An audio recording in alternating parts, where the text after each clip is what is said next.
Magandang araw mga bata!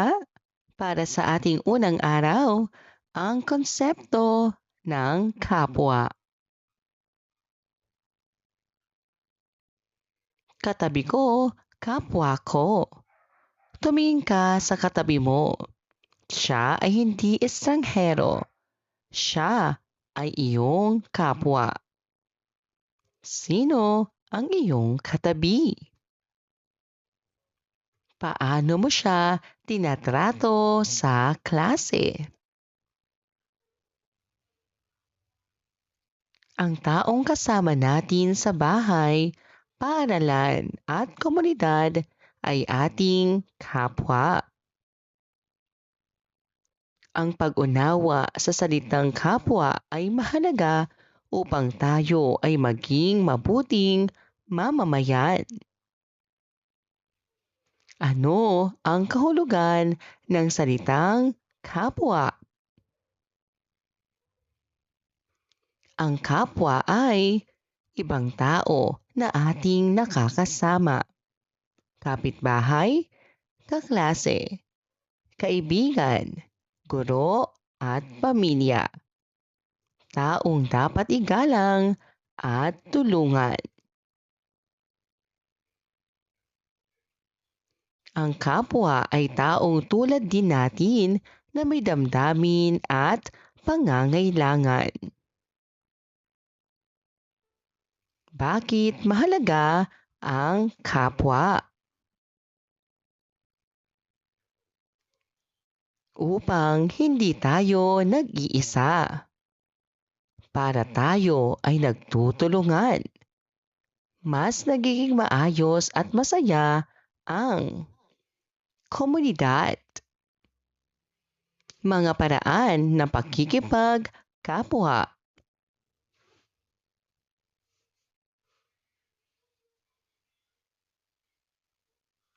Pagtulong sa kaklase.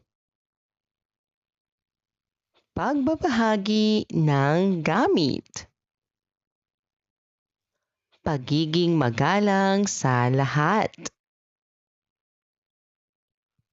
Pagbibigay ng tulong sa nangangailangan. Basahin natin. Si Ben at ang kanyang kapwa. Si Ben ay isang batang marunong makisama. Kapag may kaklaseng nahihirapan, tinutulungan niya ito. Kapag may walang baon, handa siyang magbahagi. Alam ni Ben na ang kanyang mga kaklase at kapitbahay ay kanyang kapwa. Kaya dapat silang igalang at tulungan.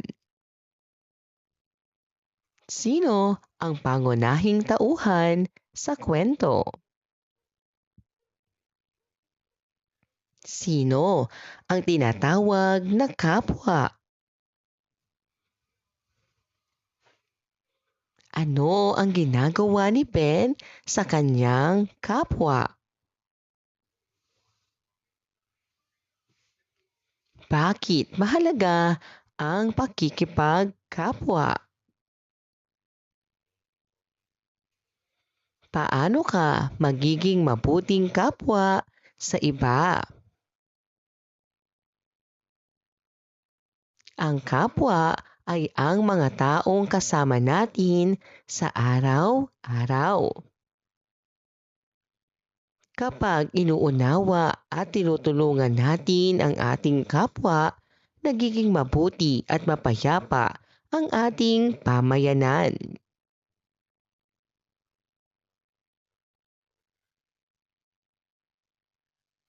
Gawin natin. Pumalakpak ng 3 beses kung ang ipinapakita ng larawan ay wasto at 1 beses kung hindi.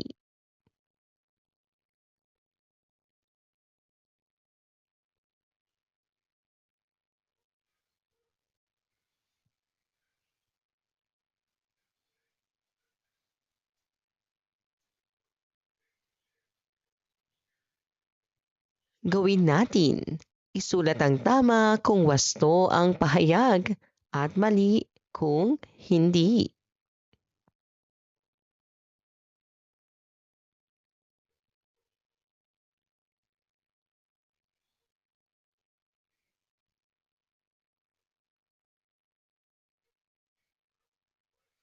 Ikalawang araw, ang kapwa at pakikipagkapwa. Bilog ng pagkakaibigan. Sabihin mo ang pangalan ng katabi mo at isang magandang katangian niya.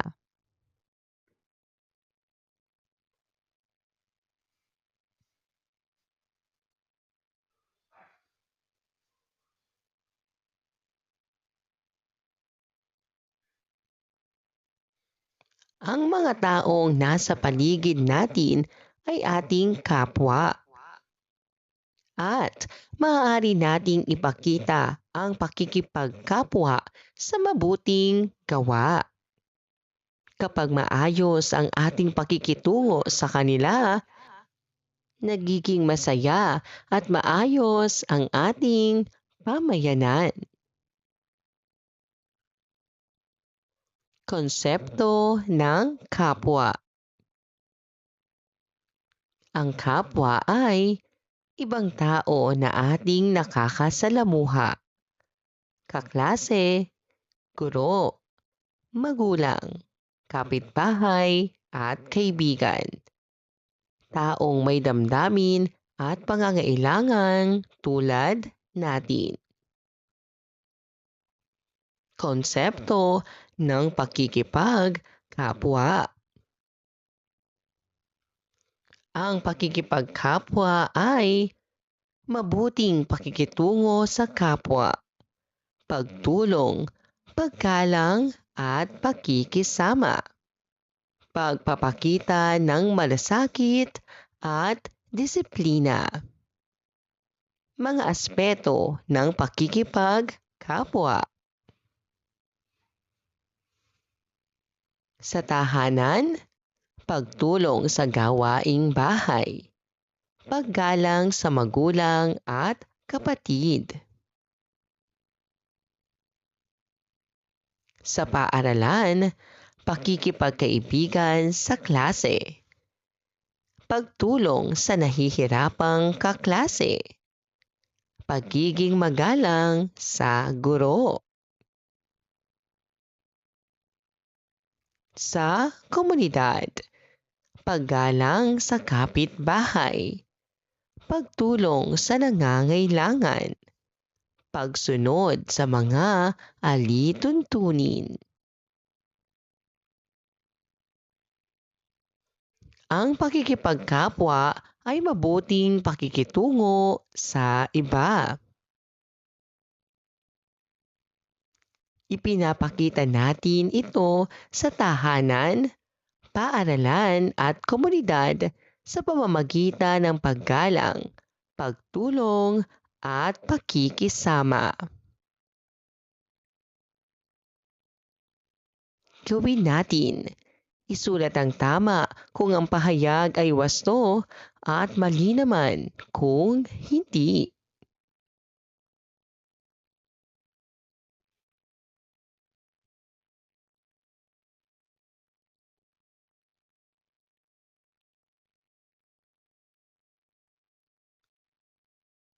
Gawin natin. Iguhit ang sarili na nagpapakita ng pakikipagkapwa.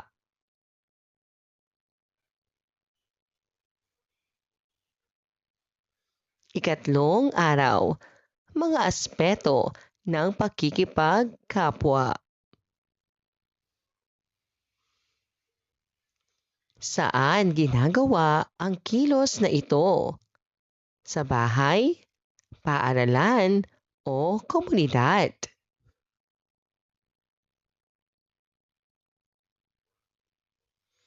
Ang mga kilos na ito ay nagpapakita ng pakikipagkapwa sa iba't ibang aspeto ng ating buhay.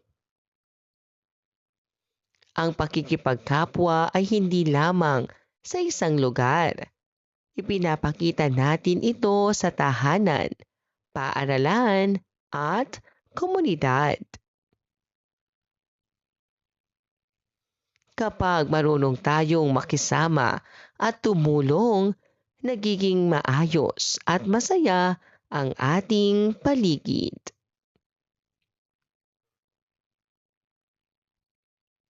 Ano ang pakikipagkapwa?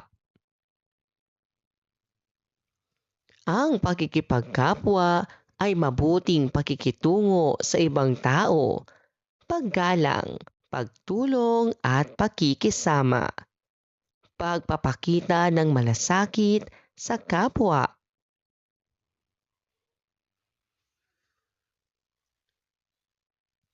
Mga aspeto ng pakikipagkapwa.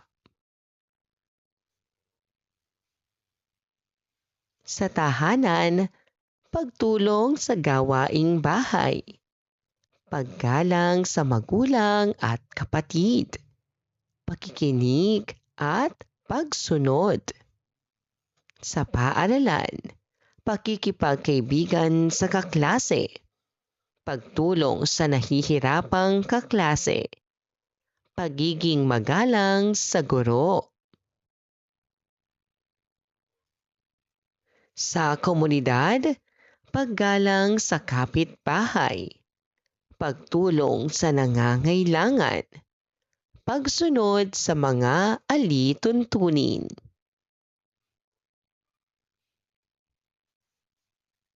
Gawin natin. Piliin ang tamang sagot.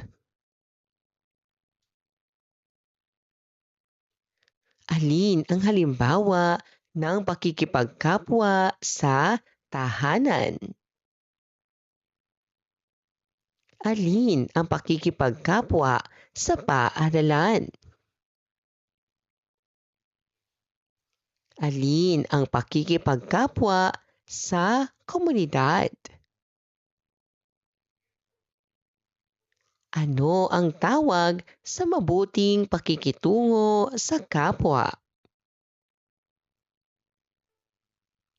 Bakit mahalaga ang pakikipagkapwa?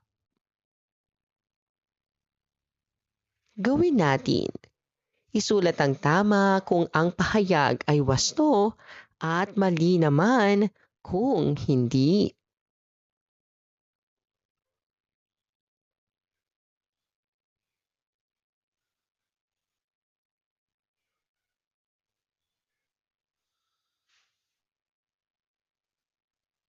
Ikaapat na araw, pakikibahagi sa kinabibilangang komunidad.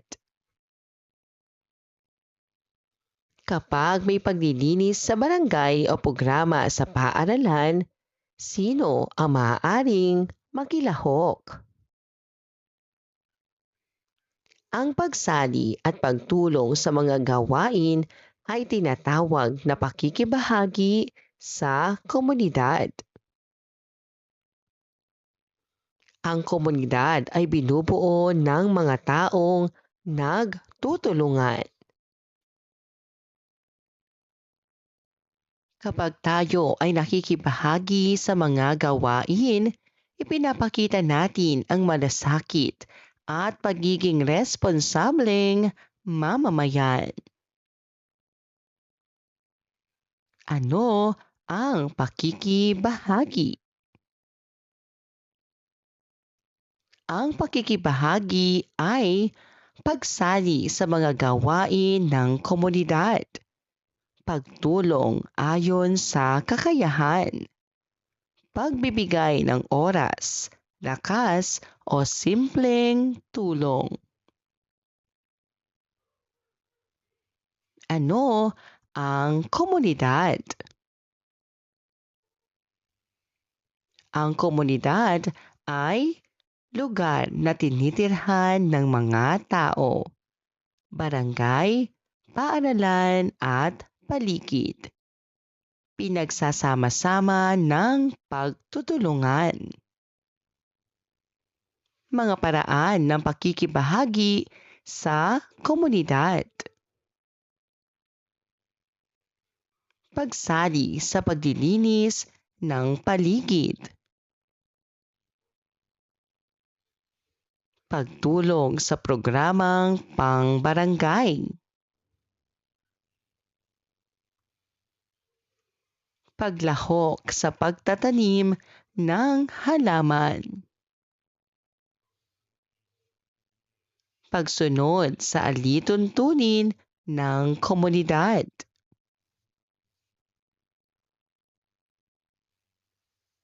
ang pakikibahagi sa komunidad ay ang pagsali at pagtulong sa mga gawain. Kahit bata pa tayo, maaari tayong makibahagi sa simpleng paraan upang maging maayos at masaya ang ating komunidad. Gawin natin. Isulat ang tama kung ang pahayag ay wasto at mali naman kung hindi.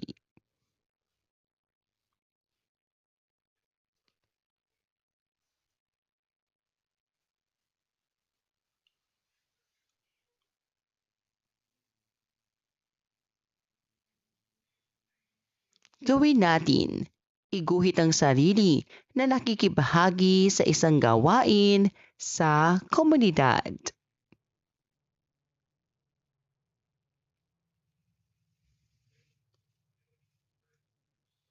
Maraming salamat po sa inyong panonood at pakikinig. Hanggang sa muling pag-aaral ng asignaturang makabansa. Paalam!